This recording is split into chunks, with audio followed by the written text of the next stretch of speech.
오늘은 시험하는 자, 예수의 첫 번째 시험이라는 제목으로 여러분과 은혜의 말씀을 나누겠습니다. 2022년 새해가 밝았습니다.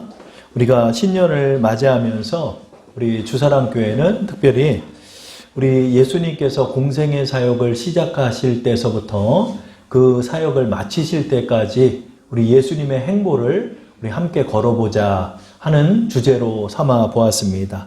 그래서 우리가 신년을 맞이하면서 주님께서 이제 사역을 처음 시작하실 때서부터 우리가 예수님의 걸음을 함께 따라가고자 합니다. 새해를 맞이하면서 많은 사람들이, 문 좀 닫으세요. 새해를 맞이하면서 많은 사람들이 이민년 호랑이 해를 맞이했다라고 말합니다. 그래서 새해에 많은 분들이 금지됐음에도 불구하고 이제 그 바닷가로 가서 해 뜨는 일출을 많이들 몰래 가서 보셨다라고 합니다. 근데 저는 개인적으로 이런 것들을 반대하는 것이 이민년이라는 것도 좀 알아둘 거는 있고 또 호랑이 해라는 것도 알아둘 것도 있지만은 우리의 해는 호랑이 해가 아니라 주님의 해를 맞이한 것입니다. 우리는 해를 보면서 좋은 기운을 받는 자들이 아니라 우리 하나님을 믿으며 하나님의 은혜로 말미암아 살아가는 자들이 되는 것입니다. 우리가 이 주님의 해를 맞이하면서 우리가 걸어갑니다. 그래서 저도 이제 호랑이 해 이런 것도 많이 따지기도 했었고 또 소띠가 어떻고 이런 말들을 했던 것 같아요. 그러나 이런 내용은 알고 있지만 우리 그리스도인들이 이제 하나하나 구별되어서 인식할 필요가 있겠다라는 그런 생각이 듭니다. 우리는 어떤 기운을 받는 사람들이 아니죠. 하나님의 은혜로, 하나님의 입으로 말미암아 나오는 말씀으로 살아가는 그런 자들이 되는 것입니다. 자, 우리 새해를 시작하면서 우리 예수님이 30여 년 동안 30살까지 예수님의 행적은 나와 있지 않습니다. 그래서 예수님의 그 30여 년까지의 생활을 사생애라고 표현하고 이제 나이 30 정도가 되셔서 공생의 사역을 시작하시고 3년 반여를 그렇게 사역하신 후에 십자가에 죽으시고 3일 만에 부활 승천하여 하늘로 올라가신 분이 우리 주님이십니다.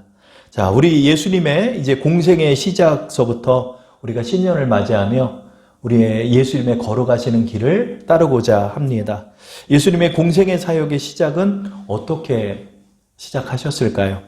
예수님께서는 성령 세례를 통하여 공생의 사역을 시작하셨습니다. 예수님께서는 세례 요한을 만나셔서 세례 요한에게 물 세례를 받으시고 또 요단강에서 나오실 때 성령이 임하시는 그 능력 세례, 성령 세례를 받으셨습니다. 그리하여서 하나님으로부터 이는 내 사랑하는 아들이요 내 기뻐하는 자다라는 음성을 들으시며 성령과 함께 공생의 사역을 시작하신 것입니다. 우리 새해를 맞이하면서 우리에게 가장 필요한 게 뭘까요? 우리에게 가장 필요한 건 우리를 위하여 보내주신 보혜사 성령을 의지하고 성령의 충만함으로 살아가는 인생이 돼야 하는 것입니다. 우리는 성령의 충만함으로 살아가야 합니다. 성령의 충만함으로 살아간다는 게 뭘까요? 그것은 성령께서 우리의 삶을 주도하시는 삶으로 살아가는 것입니다. 성령께서 나의 삶을 이끄시게 하기 위해서는 어떻게 해야 할까요? 먼저는 내 안에 계신 성령님을 믿는 것입니다. 내 안에 성령이 계심으로 내 안에 성령, 보혜사 성령, 나를 도우시기 위하여 내 옆에 계신 분이라는 뜻의 이 보혜사 성령을 우리는 의뢰하면서 살아가야 하는 것입니다. 예수님께서는 하나님의 아들이심에도 불구하고 성령의 능력을 가지시고 이제 공생의 사역을 시작하셨습니다. 예수님께서 사역을 시작하실 때도 성령께서 그 삶을 주도하시고 그 사역을 주도하시게끔 예수님께서는 순종하고 나가신 것입니다. 예수님의 첫 사역의 시작은 무엇일까요? 마태복음 4장 1절에 나와 있습니다. 우리 한번 화면을 보시고 성경을 보시고 합독하시겠습니다. 그때 예수께서 성령에게 이끌리어 마귀에게 시험을 받으러 광야로 가사. 예수님의 첫 사역의 시작은 아이러니하게도 시험을 받으러 광야로 가신 것부터 시작됩니다. 그런데 예수님께서 직접 걸어가신 게 아니라 성령께서 이끄셨다라고 합니다. 성령이 이끄시는 대로 예수님은 그 걸음을 걸으신 것입니다.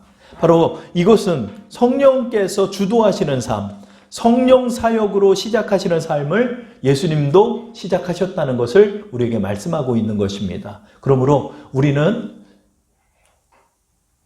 어떤 음성을 자꾸 들으려 하지 말고 어떤 환상을 자꾸 보려 하지 말고 그것이 아니라 내 안에 계신 성령을 인정하고 내 안에 계신 성령님을 의뢰하는 것입니다.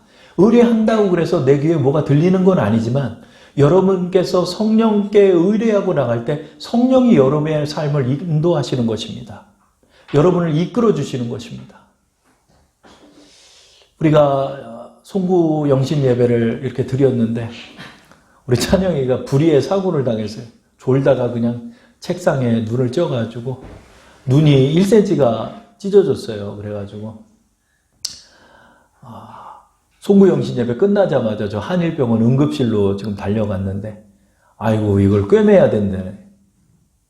아유 걱정이 되더라고요. 눈 바로 위쪽이 찢어져가지고 그래가지고 이 아이를 성형외과 의사가 다행히 있었어요. 원래 응급실에 성형외과 전문의가 없는데 그날 있더라고요. 그래서 만약에 성형외과 의사가 없으면 다른 병원으로 가야 된대요. 응급실도. 왜냐하면 이 굉장히 미세한 부위이기 때문에. 근데 다행히 성형외과 의사 선생님이 계셔가지고 눈을 이제 꿰매야 되는데 우리 찬영이가 움직이면 안 되잖아요. 그래가지고 포대기 같은 걸로 몸을 똘똘똘똘 말아가지고 저보고 누르고 있고 여자 간호사 선생님이 머리를 한쪽으로 돌리는데 이제 선생님이 눈 위를 이제 꼬매야 되는데 찬영이가 물거나 움직이면 위험하거든요. 그런데 그걸 하는데 저도 모르게 선생님하고 계신다. 아유 주여 그러면서 응급실에서 했어요. 주여 이러면서 우리 사모님 우리 찬미 찬영이 날 때 그 심정이 들더라고요. 근데 어쩜 5살 먹은 애가 어떻게 움직이지도 않고 지가 이렇게 아픈데도 부들부들 떨면서 그대로 참고 있는 거예요. 그러니까 간호사 선생님하고 선생님이 어쩜 애가 울지도 않아요? 그렇게 됐더라고요. 다행히 잘 꼬매져가지고 이제 봉합을 하고 이제 다음 주에 실밥을 풀면 되는데 저는 그거 느꼈어요, 여러분. 매 순간 우리 성령님 의지해야 되겠구나. 여러분 우리가 어떤 일을 당할지 모르는데 우리가 주여 성령님 하면서 사는 게 바로 성령 충만한 삶이에요. 내가 그동안 주도했던 삶에서 이제 성령님 도와주세요. 우리 주님 도와주세요. 우리 주님을 부르는 삶을 살아야 되겠다. 그러면서 제가 또 알게 된 것이 성부 하나님의 마음을 좀 느끼게 되더라고요.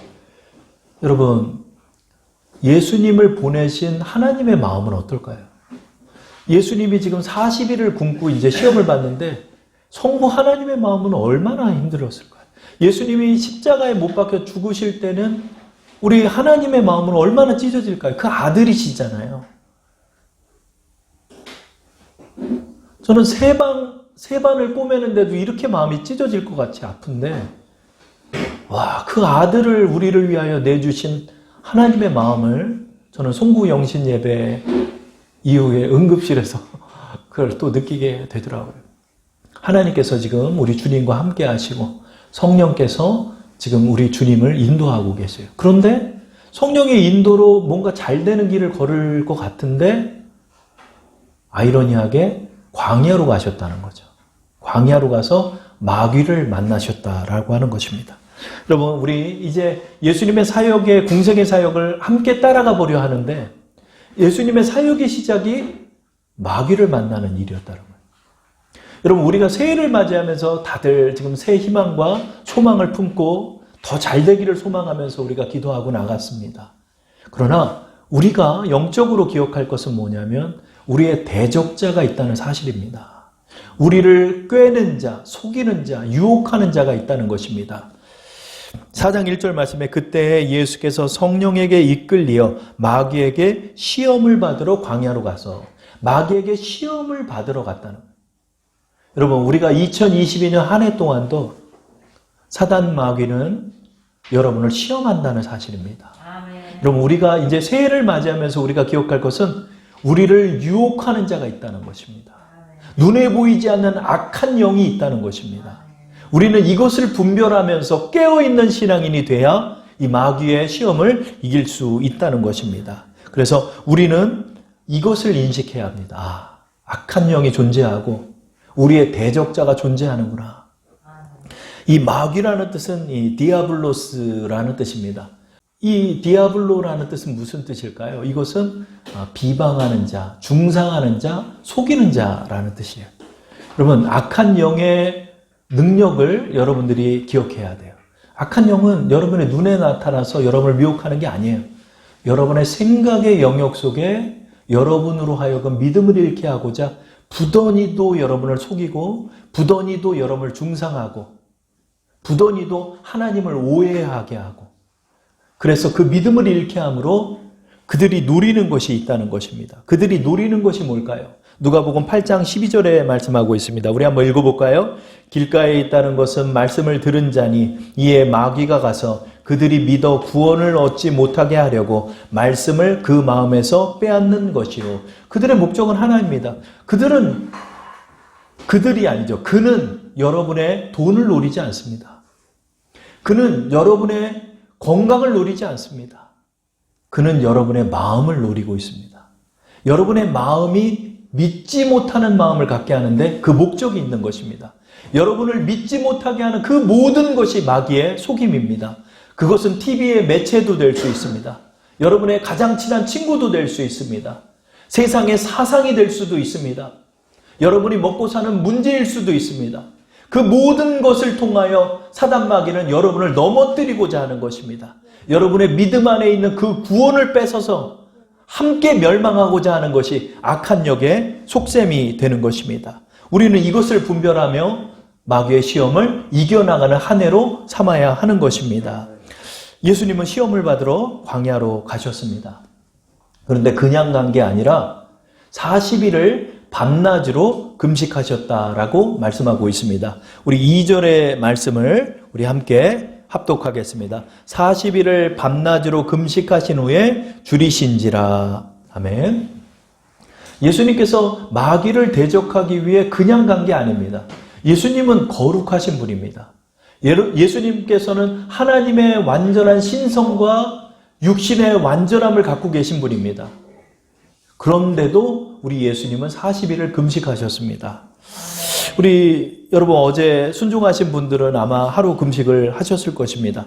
저도 오랜만에 이제 금식을 또 하니까 좀 힘들 때가 있어요. 저도 오산리 기도원 가서 1.5리터 물 갖고 들어가서 금식을 한 적이 있는데 그냥 우격다짐으로 이렇게 금식하면요, 여러분 1.5리터 물 다 먹고도 배가 고파가지고 식당 옆에 왔다 갔다 왜 이렇게 이게 죽 냄새가 싹 오는지 여러분 금식하면 코가 뚫려요. 그래가지고 이거 뭐야 이거 계란 냄새 아니야?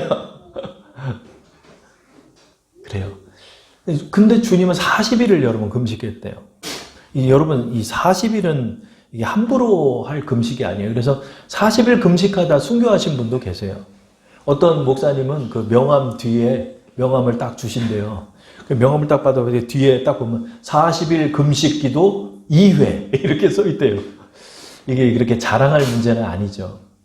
근데 여러분 주님께서 이 마귀를 만나시기 전에 왜 금식하셨을까요?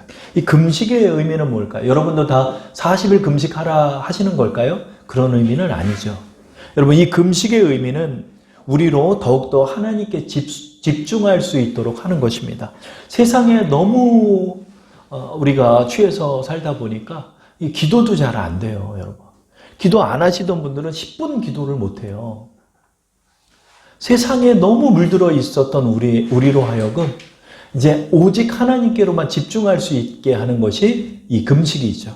이 금식은 육신의 욕망을 절제하고 하나님께 나아가게 하는 경건이라 할 수 있습니다. 그러므로 우리가 또 때를 따라서는 금식하면서 금식이 아니라 할지라도 내가 시간으로 하나님께 드릴 수도 있고 내가 성경을 보는 시간으로 하나님께 드릴 수 있고 이렇게 나가야 한다는 것이죠. 이 금식은 우리에게 무엇을 상징할까요? 우리로 하여금 기도 생활, 말씀 생활, 묵상 생활, 예배 생활, 또 경건한 삶을 우리에게 말씀하고 있는 것입니다. 그러므로 우리는 성령 충만함을 위해선 방만한 신앙생활을 해서는 안 돼요, 여러분. 방만하게 있다가 여러분 먼지 쌓여있는 성경책을 주일만 가지고 다닌다고 해서 마귀를 이길 수 있는 게 아닙니다. 여러분, 우리가 2022년 새해를 맞이하면서 우리에게 필요한 것은 뭐죠? 바로 이 금식과 같은 하나님께 집중할 수 있는 시간이 돼야 한다는 것입니다. 두 번째로 주님의 금식의 의미는 바로 예수님께서는 지금 인류를 대표해서 마귀를 만난다는 것입니다. 예수님께서는 첫 사람이었고 첫 인류의 대표자였던 아담과 하와를 대신해서 나온 것입니다. 아담과 하와는 실패하고 말았습니다.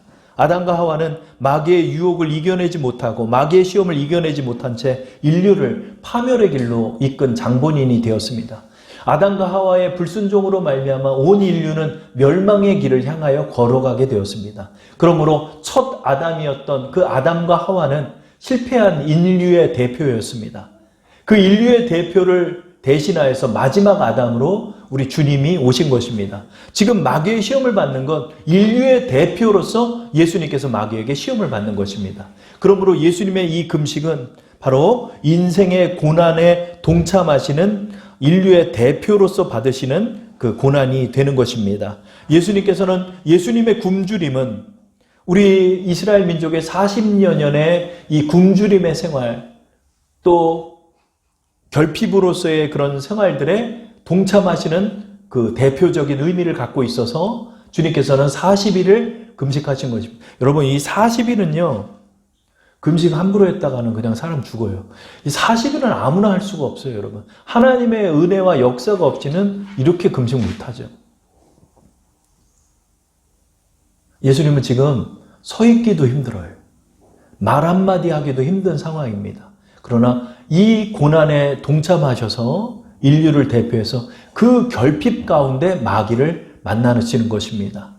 그 힘든 순간에 이 마귀를 만나는 것입니다. 그랬더니 3절에 이제 마귀가 예수의 첫 번째 시험을 그에게 가하고 있습니다. 우리 3절의 말씀을 다 함께 합독하시겠습니다. 시험하는 자가 예수께 나와서 이르되 내가 만일 하나님의 아들이거든 명하여 이 돌들로 떡덩이가 되게 하라. 아멘.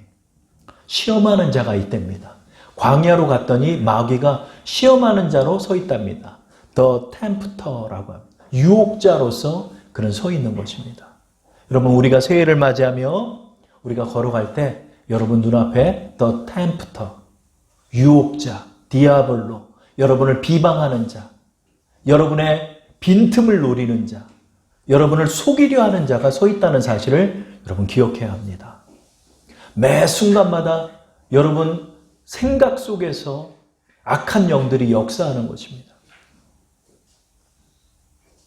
그 시험하는 자가 예수도 시험하고 있습니다. 예수님께서는 인류의 대표로서 그에게 시험을 받으셨습니다. 그 시험하는 자가 예수께 이렇게 말합니다. 내가 만일 하나님의 아들이거든, 이렇게 말합니다. 가정법으로 그런 말하고 있습니다. 그렇다면 마귀는 예수가 하나님의 아들이라는 사실을 모를까요? 아닙니다. 너무나 잘 알고 있습니다.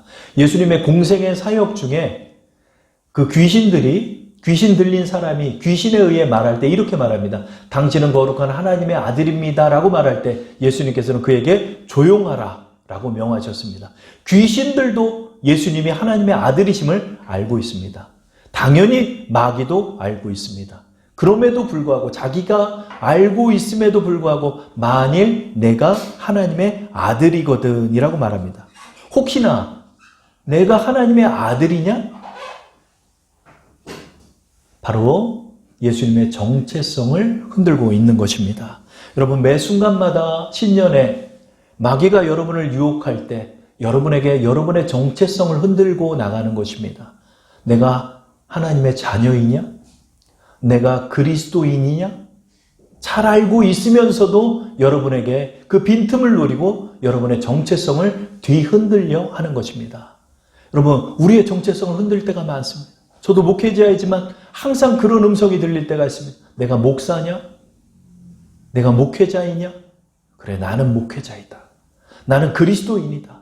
나는 하나님의 자녀다. 너 하나님의 자녀인데 왜 이렇게 어렵게 사냐? 너 목사인데 왜 이렇게 힘드냐? 너가 그리스도인이라면서 왜 하나님은 너에게 어려운 일들을 당하게 하냐? 수없이 여러분의 귀에서 여러분에게 속삭이는 것입니다. 케네스 해긴 목사님의 그 저서들을 보면 그분이 환상을 많이 보는데 그리스도인의 성도 어깨 위에 그 원숭이 형상을 하고 있는 악한 영들이 그 귀에다가 어깨에 앉아서 속삭이는 것을 그분은 보셨다 합니다. 이렇게 여러분의 귀에 여러분의 생각 속에 속삭이고 있는 것입니다. 내가 하나님의 아들이냐? 그러면 이 돌들을 떡덩이가 되게 하라 라고 말하는 것입니다. 예수님은 지금 떡이 너무나 필요합니다. 지금 밥 한 숟갈이 너무나 그립습니다. 금식하는 목사님들 얘기를 들어보면 막 통닭이 날아다닌대요. 막 기도하고 있는데 통닭이 막 날아다닌대. 먹고 싶은 게 막 날아다닌대. 예수님은 이 돌이 정말 떡처럼 보였을 것입니다. 이 원문을 보면 이 떡 크기랑 아주 똑같은 크기의 돌이라고 합니다. 이스라엘 민족들이 잘 먹는 그 떡의 모양처럼 그 돌 하나를 가져다가 이 돌을 떡으로 만들어서 너의 배고픔을 해결하라 라고 마귀는 그에게 말하는 것입니다. 그렇다면 이 의도는 뭘까요? 이건 도대체 뭘 말하는 걸까요? 그러면 제가 여러분께 질문해 보겠습니다. 예수님께서는 이 돌을 떡으로 만들 수 있나요? 어떠신가요? 있겠죠. 있죠. 예수님께서 떡을 만드시는 사건이 있었죠. 5천 명이 지금 앉아 있습니다. 5천 명이 앉아 있어 모두 다 배고픕니다. 그들에게 오병이요, 떡 5개와 물고기 2마리로 5천 개 이상의 떡을 만드셨고 5천 마리 이상의 생선을 만드셨습니다. 예수님 안에는 하나님의 신성을 갖고 계셨고 성령의 능력이 그 안에 계셨습니다.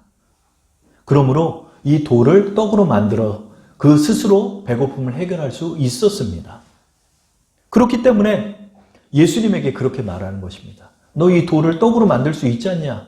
네가 하나님의 아들이라면서 너 지금 배고파 죽겠고 서 있지도 못할 정도로 힘든데 이 돌을 떡으로 만들어서 먹어라. 그러면 제가 두 번째 질문을 여러분께 드리겠습니다. 떡으로 만드는 게 죄일까요? 떡으로 만드는 게 죄일까요? 만약에 예수님께서 그래 알았다. 이 돌을 떡으로 만드셔서 떡 한 덩이를 드셨다면 그것이 하나님 앞에 죄가 될까요? 그렇지 않습니다. 돌을 떡으로 만드는 게 죄가 되지는 않지 않습니까? 그렇다면 마귀의 의도는 뭘까요? 마귀는 왜 예수님에게 너 지금 배고파 죽겠는데 네가 하나님의 아들이라면 이 돌을 떡으로 만들어 먹어야 되지 않겠냐? 너의 육신의 필요를 채워봐라. 너의 신성의 능력을 가지고 너의 필요를 채워봐라. 라고 그에게 말하는 것입니다. 이 질문의 의도를 파악하는 것은 바로 예수님의 대답 속에 담겨 있습니다. 우리 4절 말씀을 다 함께 합독해 보겠습니다. 예수께서 대답하여 이르시되 기록되었으되 사람이 떡으로만 살 것이 아니요 하나님의 입으로부터 나오는 모든 말씀으로 살 것이라 하였느니라 하시니 아멘. 예수님의 대답은 이렇게 말합니다. 기록되었으되 예수님께서 지금 마태복음 4장 4절에 말씀을 하신 것은 스스로 말씀하신 것이 아니라 신명기 8장 3절의 말씀을 인용하신 것입니다.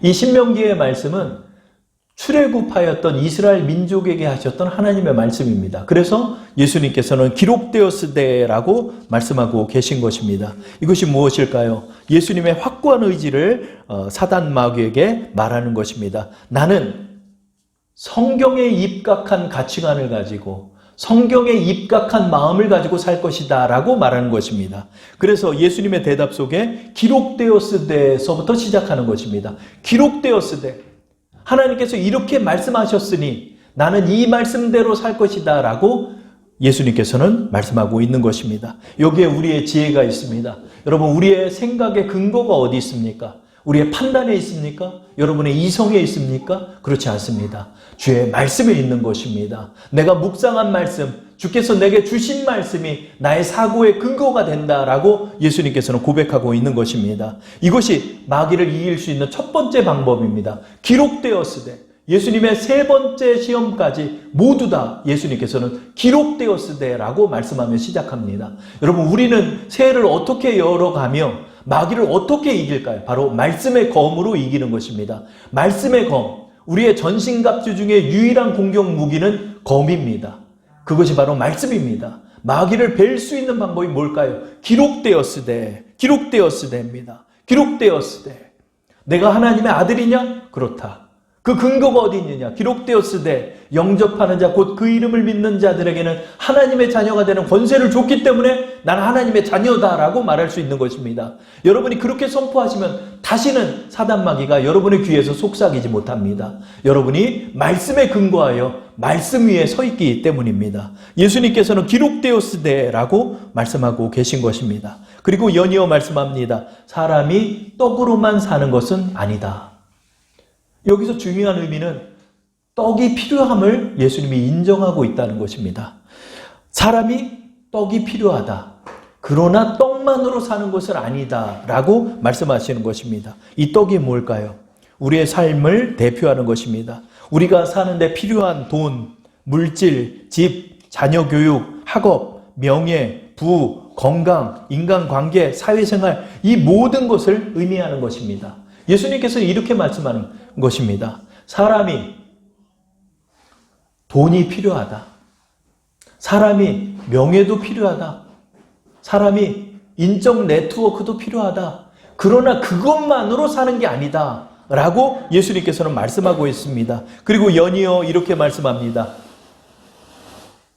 하나님의 입으로부터 나오는 모든 말씀으로 살 것이다 하였느니라 하시니라고 말씀합니다. 그것도 필요하지만 나의 가치관과 나의 정체성은 하나님의 입으로 나오는 모든 말씀으로 살 것이다. 이것은 무슨 뜻을 말씀하는 것인가요? 우리의 삶의 목적과 가치관은 주의 말씀에 있고 하나님의 뜻에 있고 하나님께서 우리의 삶을 주관하심을 나는 인정하고 그 뜻에만 순종하겠다라고 선포하시는 것입니다. 마귀의 첫 번째 시험의 의미는 여기 있습니다. 마귀는 인간을 육체적 삶에 갇혀 하늘을 바라보지 못하게 하는 유혹을 하고 있는 것입니다. 세상이 돈이 다인 것처럼, 세상이 쾌락이 다인 것처럼, 그래서 하나님의 뜻을 가리워서 하나님을 믿지 못하게 하려는 시험이 되는 것입니다. 마귀는 너 지금 배고프니까 너의 신성과 너의 능력을 가지고 그 뜻을 행하고 나가봐라.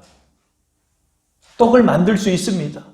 그러나 그 육체적 욕망에 치우친 삶 속에서 결국은 나의 본질적인 삶의 의미를 놓쳐버리게 만드는 것이 사단 마귀의 유혹이 되는 것입니다. 사단 마귀는 우리 모두를 유혹하는 방법이 있습니다. 그 방법이 바로 고린도후서 11장 3절에 나와 있죠. 우리 한번 합독해 보겠습니다. 뱀이 그 관계로 하와를 미혹한 것 같이 너희 마음이 그리스도를 향하는 진실함과 깨끗함에서 떠나 부패할까 두려워하노라. 아멘. 여러분이 그리스도를 향한 마음을 놓치게 하는 것이 바로 마귀의 첫 번째 시험입니다. 여러분, 사는 게 바쁘시지요? 사는 게 바빠야 합니다. 사는 게 바쁘고 돈 버는 게 힘들고 어렵습니다. 그러나 이렇게 살다가 믿음에서 떠나게 하는 것이 마귀의 시험입니다. 돈 버느라, 거기에 내 치우치느라 예배 드릴 시간도 없고 기도할 시간도 없고 하나님을 향한 말씀을 묵상할 시간도 없는 자들이 우리입니다. 그 24시간 중에 1시간의 시간을 내드릴 수가 없는 것입니다. 그래 예수님께서 베드로에게 말합니다. 너희가 1시각도 깨어있을 수 없더냐. 그리고 결국은 어떻게 되죠? 그리스도를 향한 진실함과 깨끗함에서 떠나 결국 부패하게 되는 것입니다. 여러분, 그리스도인들이 얼마나 이런 자들이 많습니까? 우리가 자칫하면 이런 우를 범한 일이 얼마나 많습니까? 사는 거 당연히 필요하죠. 그런데 살다 보면 떡만으로 살게 되는 것입니다. 그래서 주님께서는 말합니다. 주님께서는 지금 서 있기도 힘들고 말 한마디 하기도 힘들고 무엇 하나 들기도 어려울 만큼 지치고 10여 킬로 이상 살이 빠졌을 것입니다. 많이 빠지신 분은 몇십 킬로까지 살이 빠진다고 하더라고요. 지금 서 있기도 힘든 지금 예수님께서 너무나 떡이 그리운 지금 그 육체적 결핍을 가진 가운데서 떡처럼 보이는 그 돌을 보시면서 주님께서는 이렇게 선포합니다. 그럼에도 나의 신성을 가지고 나의 육신적 필요를 채우는데 쓰지 않겠다. 나는 하나님의 뜻에만 순종하는 자로 살아갈 것이다 라고 선포하는 것입니다. 예수님께서 이렇게 말씀으로 선포하고 나갈 때 사단 마귀는 첫 번째 시험을 지고 말았던 것입니다. 주님은 우리에게 말씀합니다. 너희가 돈 버느라, 아이들 키우느라, 세상에서 성공하느라 살아가는 것이 필요하다. 그러나 거기에 치우쳐서 살아가 하나님을 잊고 진리를 잊고 사명을 잊고 살아가게 하는 것을 너희는 경계해야 된다라고 우리에게 말씀하시는 것입니다. 여러분, 우리는 이것을 기억해야 합니다. 여기서 미혹된 이들이 너무나도 많습니다. 여기서 넘어진 이들이 너무나 많습니다. 지금도 수없이 돈 버느라 사는데 치우쳐서 하나님을 잊어버리고 믿음에서 떠나 구원을 잃어버린 그리스도인들이 너무도 많은 것입니다. 우리는 새해를 맞이하며 이것을 경계해야 합니다. 우리의 마음이 그리스도를 향한 마음에서 떠나지 않도록 굳건한 믿음을 가지고 사단 마귀의 괴계를 말씀으로 이겨내야 하는 것입니다. 일전에도 말씀을 드렸던 우리 케네스 해김 목사님의 저서 승리하는 교회에 이런 내용들을 저는 보았습니다. 한 미국의 교회에서 굉장히 찬양을 잘하는 사모님이 계셨는데 그 사모님을 하나님께서 환상 가운데 보게 하셨다라고 합니다. 환상 가운데 보는데 그 사모님의 어깨 위에 이 원숭이 형상을 하고 있는 악한 영이 그 사모님에게 계속해서 속삭이는 것을 환상으로 하나님 보게 하셨다. 계속 환상으로 얘기합니다. 너는 노래를 잘하는 사람이야. 너는 노래를 잘하는 사람이야. 너 여기서 썩기엔 너무 아까워. 너 세상으로 나가면 명예와 돈을 벌 수가 있어. 그런데 여기서 지금 뭐 하는 것이냐. 처음에는 그 음성을 듣다가 내쫓고 했는 계속해서 그 말을, 그 유혹을 하는. 세상에 나가서 이제 노래하는 것을 배우고 춤을 배우고 이제 가수로 데뷔하러 나가고 그러다가 교회를 점점 떠나게 되고 완전히 세상으로 나가서 음란하고 방탕하게 살고 있는 그 사모님 얘기를 하는 거예요. 그래서 그 남편 목사님이 찾아갔다. 그러나 단번에 거절하고 그리고 연이어 그 환상을 보였는데 그 마음이 하였던 그 마음의 형상이 검게 변해 있다라고 하더라고요. 여러분, 사단 마귀는 우리를 그렇게 유혹하는 것입니다. 여러분의 귀에 많은 것을 속삭입니다. 염려하는 것, 세상 걱정하는 것, 무엇을 입을까, 무엇을 마실까, 무엇을 먹을까 걱정하는 것, 그 걱정하다가 잠을 못 들게 하고 그 걱정하다가 주님을 믿는 믿음에서 떠나게 하고 그 걱정하다가 긍정에서 절망으로 바뀌게 하는 것이 마귀의 술책인 것입니다. 그럼 우리는 어떤 자들인가요? 하나님의 자녀입니다. 그러므로 우리는 기도하고 깨어 있어서 이 마귀의 계계를 분별하여 말씀의 검으로 이겨나가고 살아가야 하는 것입니다. 새해를 맞이하면서 여러분 마음을 더욱더 근신하시고 성령의 충만함을 잃지 않고자 성령을 의지하면서 마귀의 계계를 이겨나가는 우리 여러분 되기를 축원합니다.